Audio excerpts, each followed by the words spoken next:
If you feel alone, like God is silent right when you need Him the most, this is for you. Because it's in those quiet moments when your prayers feel empty, when nothing seems to come back, that something inside you starts to break. You're still trying, still believing, but it doesn't feel the same anymore. And the question won't leave you alone. If God is really here, why does it feel like He is so far away? You don't always say it out loud, but you feel it constantly. There are moments when everything around you seems normal, people are talking, life is moving, responsibilities are being handled, but inside, there's a quiet emptiness you can't ignore. It's not loud. It doesn't always break you down in obvious ways, but it lingers. It follows you into the silence of your thoughts, into the stillness of your nights, into those moments when you finally stop distracting yourself and have to face what's really going on within you. And in those moments, a question begins to form,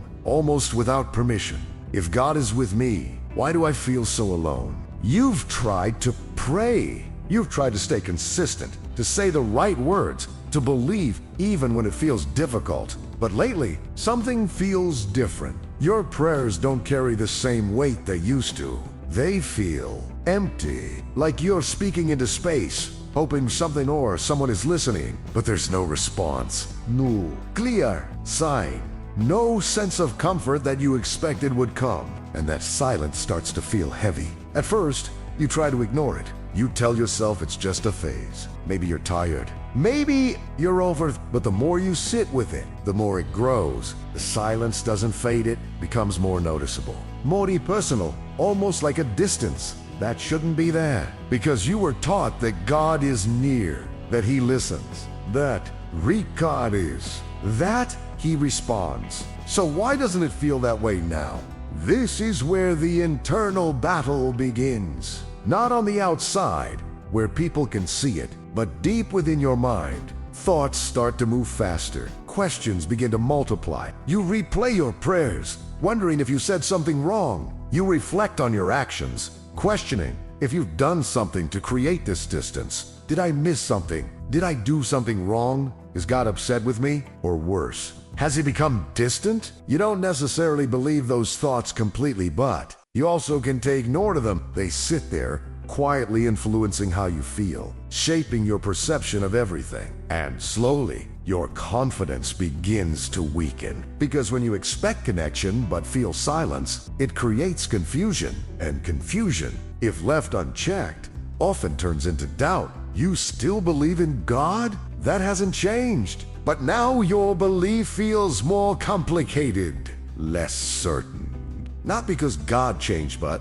because your experience feels different from what you expected. You thought His presence would feel obvious, tangible, emotional even. But instead, it feels quiet, too quiet. And that quiet begins to feel like absence. So you try harder. You pray more. You search for something, anything that reassures you that God is still there. But the harder you try to feel something, the more aware you become of what you're not feeling. And that can be exhausting, because now it's not just about loneliness, it's about spiritual loneliness. The kind that feels deeper because it touches your faith, not just your emotions. The kind that makes you question things you once felt sure about. You start wondering if something is wrong with you. Maybe your faith isn't strong enough. Maybe you're not doing enough. Maybe other people experience God differently, and you're just not there. But here's what makes this even more difficult. You don't always talk about it, because how do you explain something like this? From the outside, everything might look fine. You still believe, you still try, you still show up, but internally, something feels disconnected. And that disconnect creates a quiet tension that follows you throughout your day. You can be surrounded by people and still feel alone. You can be busy and still feel empty. You can be praying and still feel unheard. And that's where the weight really settles. Because loneliness in itself is hard, but feeling alone while believing you shouldn't be, that creates a different kind of struggle. It creates a gap between what you know and what you feel. And that gap can be confusing. You know God is supposed to be close. You've heard it. You've believed it. Maybe you've even experienced it before. But right now, your feelings don't match that truth. And when feelings and truth don't align, it's easy to start trusting what you feel more than what you know. Not because you want to, but because feelings are immediate. They're present, they're loud in their own quiet way. And right now, your feelings are telling you something that doesn't sit well with your faith. They're telling you that you're alone, even if you don't want to believe it, even if part of you resists it, even if deep down you hope it's not true. So you sit with that tension. Faith says God is near. Feelings say he's distant, and you're stuck somewhere in between, trying to make sense of both, trying to understand why something that should feel so certain suddenly feels so unclear. And maybe the hardest part is this: nothing dramatic happened to create this feeling. There wasn't a single moment where everything changed. It just slowly built up, quietly, gradually, until one day you realized that something felt different, that the connection you once felt doesn't feel the same anymore, and you don't know why. So now you're left with a question that feels both simple and deeply complex at the same time. If God is truly with me, why does his presence feel so far away? And what if the answer isn't what you've been assuming? What if the silence you're experiencing doesn't mean what you think it means? What if the very thing that makes you feel distant from God is actually where he is working the most? It's difficult to accept that idea at first, because everything in you has been conditioned to expect something different. You've learned, consciously or not, that when God is present, you should feel something. A sense of peace, a surge of clarity, an emotional reassurance that settles your heart and confirms he's here. So when those feelings aren't there, your mind tries to fill in the gap, and the easiest explanation becomes, he must not be here. But that conclusion, as natural as it feels, is built on an assumption that quietly shapes your entire spiritual experience. The assumption that God's presence must always be felt to be real. And that's where the misunderstanding begins. Because if your definition of God's presence is limited to what you can feel, then every moment that lacks emotion will feel like absence. Every quiet prayer will feel unanswered. Every season without visible change will feel like distance. But what if God was never meant to be understood only through your emotions? Think about how quickly your feelings can change. One moment you feel hopeful, the next you feel overwhelmed. One day your faith feels strong, the next it feels fragile. Your emotional state can shift based on rest, stress, conversations, memories, things that have nothing to do with God's actual presence. Yet, without realizing it, you've been using those same unstable feelings as the primary measure of something that is meant to be constant. And that creates a problem.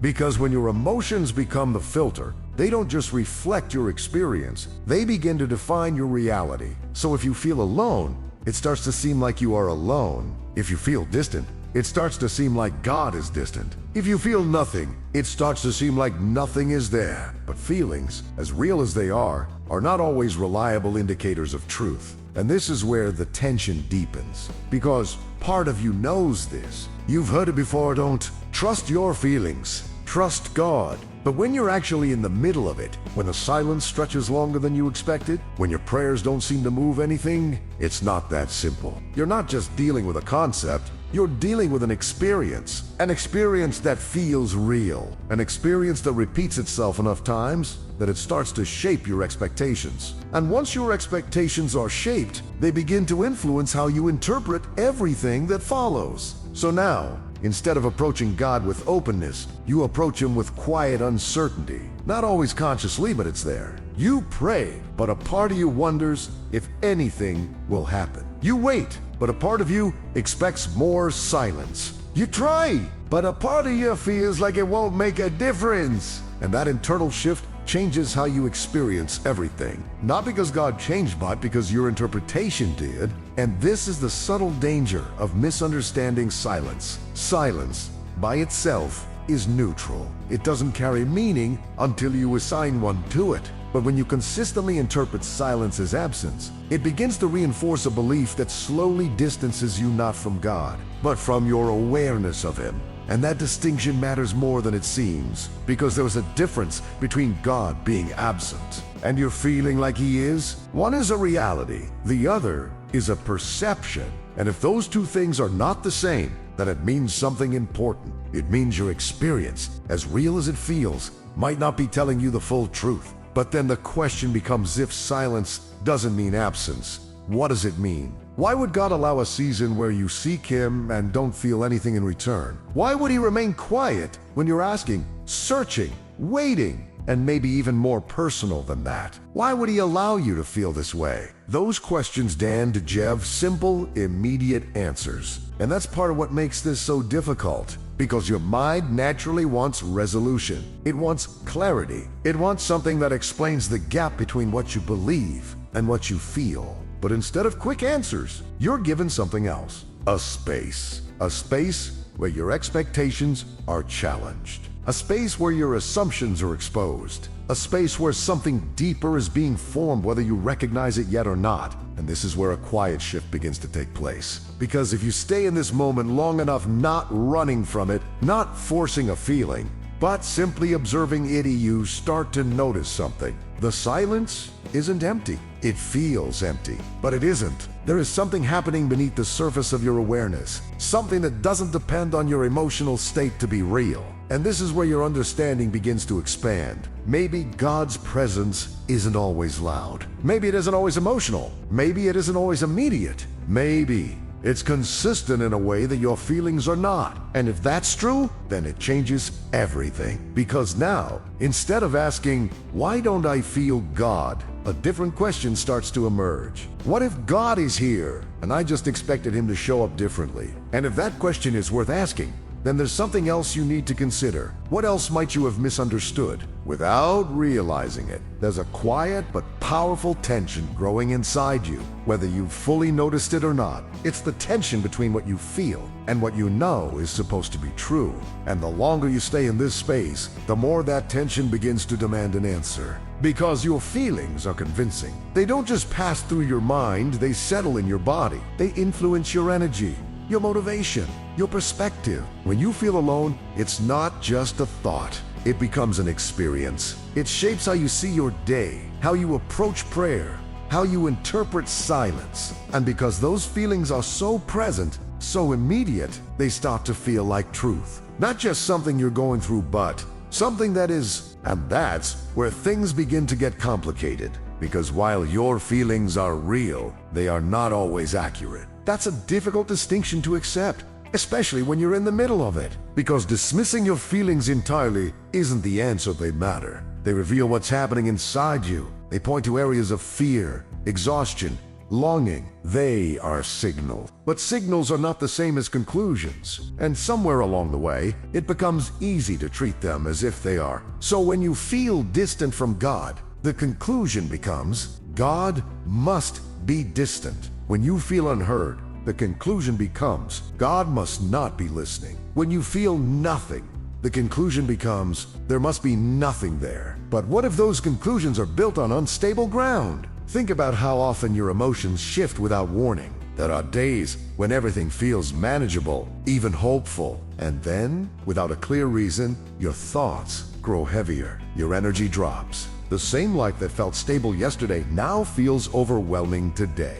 Did the truth change overnight, or did your internal state shift? This is where something important begins to surface. Your emotional state is constantly moving. But truth, by its nature, is not supposed to. And yet, without realizing it, you've been trying to anchor something unchanging to something that is always changing. You've been trying to feel your way into certainty, and that's an exhausting place to live. Because if your sense of God's presence depends on how you feel in any given moment, then your faith will rise and fall with your emotions. It will feel strong when you feel good, and fragile when you don't. It will feel close when you're at peace, and distant when you're overwhelmed. And over Chimi, that creates instability. Not because God is inconsistent, but because the foundation you're relying on is the internal conflict you've been experiencing without always having the words for it. You want something steady, but you're measuring it with something that isn't. And that disconnect creates confusion because part of you knows that God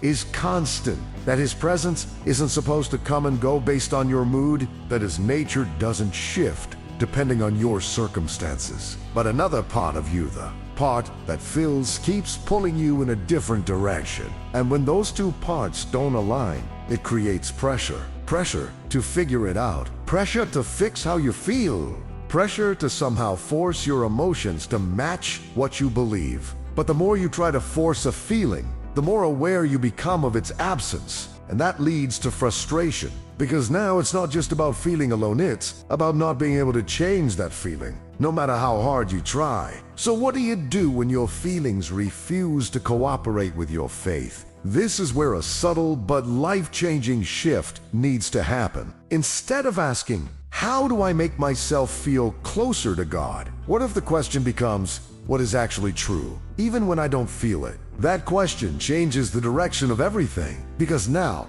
instead of chasing a feeling, you begin searching for something deeper, something more stable, something that doesn't depend on your internal state to remain real. Truth, not the kind of truth that is shaped by your emotions, but the kind that exists independent of them. And this is where faith begins to take on a different meaning, not as a feeling, but as a decision. A decision to trust what is true, even when your emotions suggest otherwise. A decision to hold on to what you know, even when you don't feel it. A decision to believe that God's presence is not measured by your awareness of it. But that decision isn't easy, because it requires you to sit in the tension instead of escaping it. It requires you to acknowledge your feelings without letting them define your reality. It requires a kind of trust that doesn't come from emotional reassurance, but from something deeper. And that kind of trust feels unfamiliar at first, because it doesn't give you immediate relief. It doesn't instantly remove the loneliness or silence, but it does something else. It begins to stabilize you, slowly, quietly, almost in a way that you might not notice right away. Because instead of being pulled in different directions by every emotional shift, you start to develop an anchor, something that holds you steady, even when your internal world feels unstable. Chimi, that anchor begins to change how you interpret your experience. The silence may still be there. The feelings may still come and go, but they no longer carry the same authority they once did. They no longer get the final word. And this leads to another question, one that begins to open a new layer of understanding. If your feelings are not the most reliable source of truth, then where should your trust actually be placed? And what happens when you start building your faith on something that doesn't move? What if the silence you've been struggling with is not a pause in God's work, but a shift in how He works? Because up to this point, you've been trying to understand your experience based on what you can see and feel. You've been looking for movement, for signs, for something visible that confirms progress. And when you don't see it, it feels like nothing is happening. But not all work is visible. In fact, some of the most important work happens where you can't see it at all. And that's uncomfortable. Because as humans, you naturally associate progress with evidence. You want to see change. You want to recognize movement. You want something that reassures you that your prayers are doing something, that your waiting has meaning, that this season is leading somewhere. But what happens when there is no visible evidence? What happens when everything feels the same day after day? This is where frustration quietly grows. Not always in dramatic ways, but in subtle thoughts that begin to form. Nothing is changing. I'm still in the same place. What's the point of all this? And those thoughts, if left unchecked, can slowly drain your hope. Because when you don't see progress, it's easy to assume there is none. But that assumption is not always true. Think about growth in its most natural form. There are processes happening all the time that you cannot see. Seeds develop beneath the surface long before anything breaks through the ground. Foundations are built below what is visible, yet they determine the strength of everything that will eventually stand above. The absence of visible change does not mean the absence of real change. It often means the work is happening at a level you're not used to noticing. And this is where your perspective begins to shift. Because maybe God is not focused on what you can see right now. Maybe He's working on what you can't. Your character, your depth, your ability to trust without constant reassurance. And that kind of work doesn't always feel good. In fact, it often feels like nothing, because it's not designed to give you immediate feedback. It's designed to build something lasting. This is the part that challenges you the most, because you don't just want growth. You'd want to be aware of it. You want to feel like something is happening?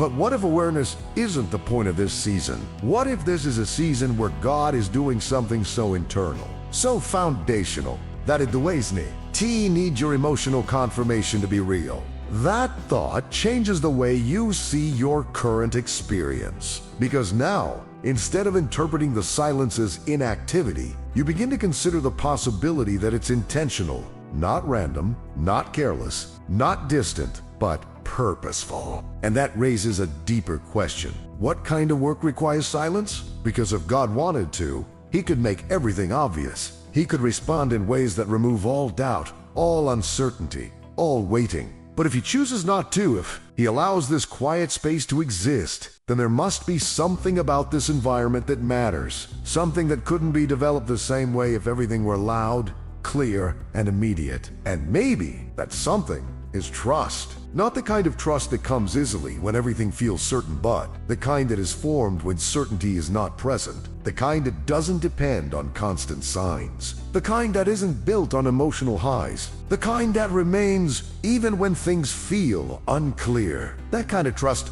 doesn't grow in noise. It grows in silence. And suddenly, the space you've been resisting starts to look different. It's still uncomfortable. It's still quiet. It still doesn't give you everything you want. But it's no longer empty. It becomes a place where something is being built. Slowly, deeply, intentionally. And maybe that's why it feels so unfamiliar. Because you've been trained to recognize God in what is obvious but not necessarily in what is hidden. You've learned to associate His presence with what you can feel but not always with what you can't. So when He works in ways that don't match your expectations, it creates confusion. But confusion is often the beginning of deeper understanding because it forces you to question what you thought you knew. It invites you to see beyond your assumptions, and it opens the door to something more stable than your previous perspective. So now, instead of asking, "Why is nothing happening?" you begin to ask something else.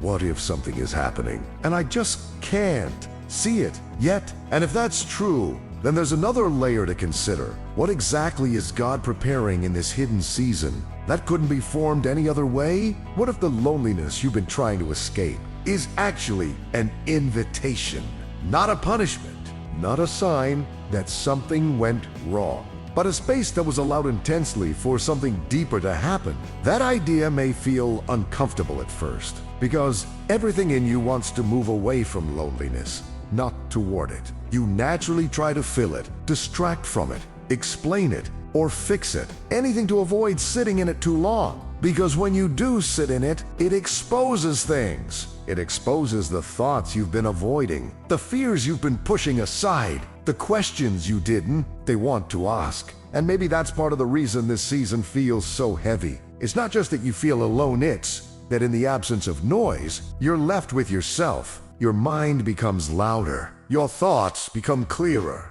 and without distractions, everything feels more intense. But what if that exposure has a purpose? Because in your normal routine, it's easy to stay busy, easy to fill your time, easy to move from one thing to the next without ever slowing down enough to truly reflect on what's happening inside you. But in moments of loneliness, that changes. You can't run from your thoughts the same way. You can't rely on constant noise to keep you occupied. You can't avoid the deeper questions anymore. And while that feels uncomfortable, it also creates something rare. Space. Space to think. Space to reflect. Space to become aware. And in that space, something begins to shift. Because instead of constantly looking outward for validation, for distraction, for answers, you start to turn inward. Not in a way that isolates you further, but in a way that reveals what's actually going on beneath the surface. You begin to notice patterns in your thoughts. You begin to recognize fears that have been quietly influencing you. You begin to understand yourself in ways you didn't before. And this is where something important begins to happen.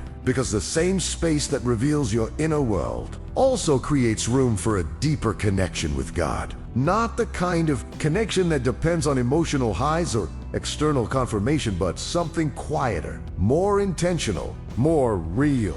Because when distractions are removed, your attention changes. You're no longer dividing your focus between 100 different things. You're no longer relying on constant stimulation to feel okay. Instead, you're faced with a choice to disconnect. or to leaning. And that choice is not always easy, because leaning in means staying present in the very place you've been trying to escape. It means continuing to pray even when it feels quiet. It means opening your heart even when you don't feel immediate comfort. It means choosing connection without emotional reinforcement. And that kind of connection feels different, slower, quieter, less obvious, but not less real. In fact, it may be more real than what you're used to, because when connection is built without relying on constant feelings, it becomes deeper. It becomes rooted in something more stable than emotion. It becomes intentional. And that changes the nature of your relationship with God. Instead of only seeking Him when you feel something, you begin to seek Him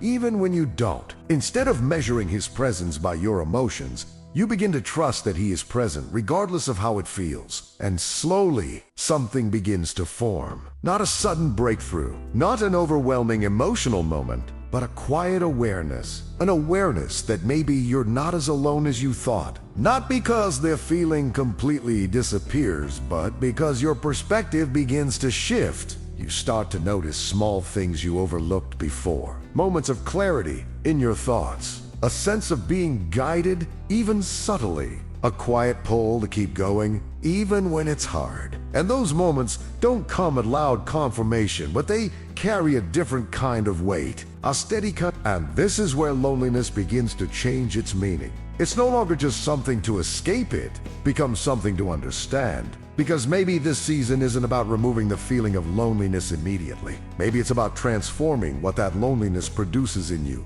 Depth instead of distraction, awareness instead of avoidance, connection instead of dependence on feelings. And if that's true, then the question begins to shift again. Not, why am I feeling this? But what is this making possible that wasn't possible before? Because if loneliness creates space, and space allows deeper connection, then what you've been experiencing might not be a sign that God is distant. It might be an invitation to know Him in a way you haven't yet. And if that's the case, there's something else you need to understand. If God is not limited to your emotions, then how exactly does He communicate with you in this kind of season? If God is not limited to your emotions, then the question becomes unavoidable. How does He actually speak? Because part of what has been fueling your frustration is not just the silence itself, but the expectation that God's voice should feel a certain way. Clear, immediate, emotional, undeniable. But what if His voice has been present, just not in the way you expected?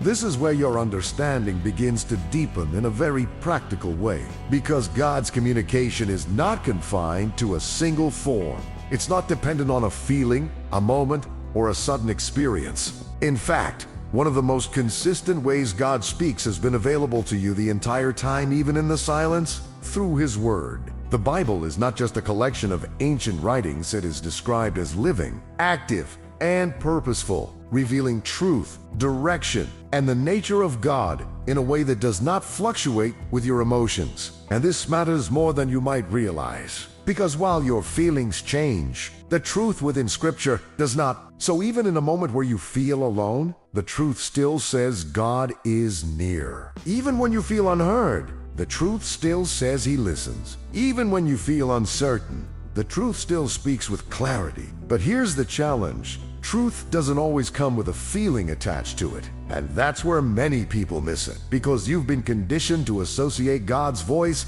with emotional impact. So when you read something or reflect on something and it doesn't immediately move you, it's easy to overlook it, to assume it didn't work. But God's voice is not always loud. Sometimes it's consistent. Sometimes it's repeated. Sometimes it's quiet, but steady. And over Chimi, that steady truth begins to shape your thinking in ways you don't immediately notice. It starts influencing how you interpret your situation. It begins to interrupt negative thought patterns. It slowly replaces confusion with clarity. Not all at once, but gradually. And that kind of transformation doesn't rely on emotional highs. It relies on exposure to truth. But God's communication doesn't stop there. There are also moments where His guidance shows up as a quiet conviction, a sense that something isn't right, or a pull toward something that is not loud, not overwhelming, but clear enough that you'll recognize it when you pay attention. There are moments of unexpected clarity, where in the middle of a thought settles your mind in a way that feels different from the noise around it. There are subtle redirections, closed doors, delayed outcomes, shifts in timing that don't always make sense immediately, but later reveal a kind of alignment you couldn't have planned on your own. And the challenge is this: none of these always feel dramatic. They don't always come with emotional confirmation. They don't always remove your questions instantly, but they are still communication. And if you're only looking for something loud, you might miss what is consistent. If you're only looking for something emotional, you might overlook what is true. And this is where your awareness needs to sharpen, because God's presence is not absentee, often just unrecognized. Not because he isn't speaking, but because his way of speaking doesn't always match your expectations. And that realization changes how you listen. Instead of waiting for a feeling, you begin to pay attention to truth. Instead of looking for intensity, you begin to notice consistency. Instead of expecting immediate answers, you begin to recognize gradual clarity. And slowly, your perspective begins to shift again. The silence that once felt empty now starts to feel different. Not because it's filled with noise, but because you're beginning to recognize that it was never completely silent to begin with. It just required a different kind of attention. And this leads to something important. Because if God has been speaking in ways that are steady rather than dramatic, then it means your experience has not been one of abandonment. It has been one of adjustment. An adjustment in how you listen. An adjustment in how you perceive. An adjustment in how you define his presence. And that adjustment doesn't happen instantly. It takes time to unlearn expectations that were built over years. It takes patience to begin recognizing something that was always there, but often overlooked. But once that shift begins, something changes internally. You stop chasing a feeling and start recognizing a presence. You stop measuring connection by emotion and start grounding it in truth. And that creates a kind of stability that wasn't there before. Because now, even if your feelings fluctuate, your understanding doesn't have to. And that brings you to a turning point. Because if God has been present all along, just not in the way you expected then,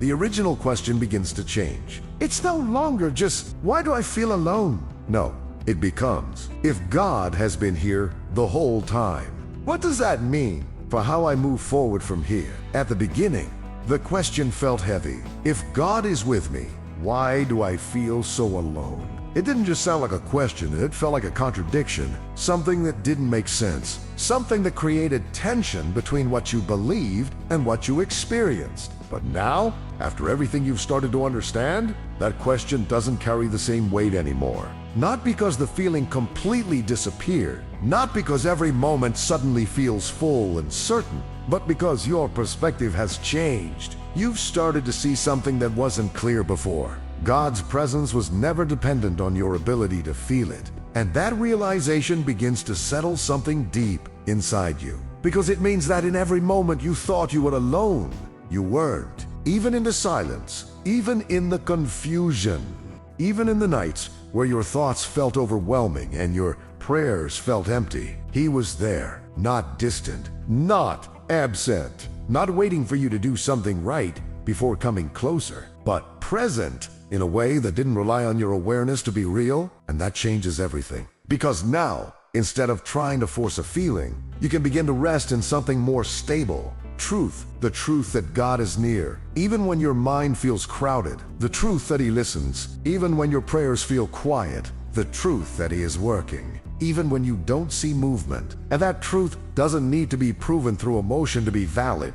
It simply is. And slowly, that truth begins to replace the weight you were carrying. The anxiety that came from trying to understand everything begins to loosen. The pressure to feel something every time you pray begins to fade. The fear that you've been forgotten begins to lose its grip. Not all at once, but gradually, in a quiet, steady way that feels different from anything you expected. Because this kind of peace doesn't come from a sudden emotional moment. It comes from understanding, from recognizing that the silence was never empty, it was just unfamiliar, from realizing that God was not distant, we're just learning to perceive him differently. And once you see that, something inside you shifts. You stop interpreting silence as rejection. You stop measuring God's presence by your emotions. You stop assuming that feeling alone means being alone. And in that shift, you begin to find peace. Not because everything around you changed, but because something within you did.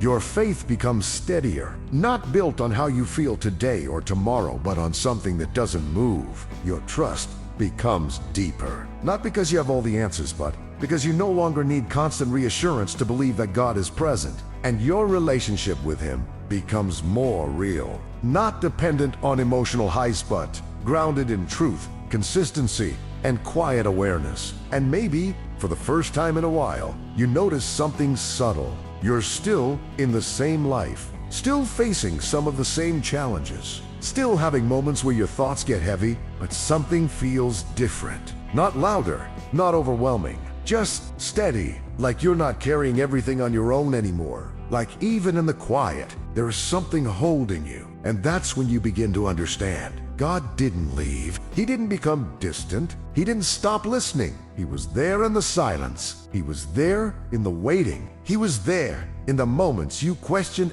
everything, closer than you realized. And now, instead of asking, "Why do I feel alone?" you begin to live with a different awareness. I am not alone even when it feels like I am. And that awareness becomes something you carry forward into your prayers, into your thoughts, into the moments that once felt empty. Not as a forced belief, but as a quiet certainty. So when the silence comes again, and you won't interpret it the same way. You won't immediately assume distance. You won't rush to fill it with fear. You'll recognize it as a space where God still is, still present, still working, still near. And maybe that's the kind of faith that lasts. Not the kind that depends on constant feeling, but the kind that remains even in silence. If this message spoke to you, take a moment to reflect on what you've been feeling lately. You're not alone in this journey, and you don't have to walk through it without clarity. If you want to keep growing in your faith and understanding, consider subscribing, sharing your thoughts, or simply staying connected. And as you move forward, carry this with you. Even in the quiet, God is closer than you think.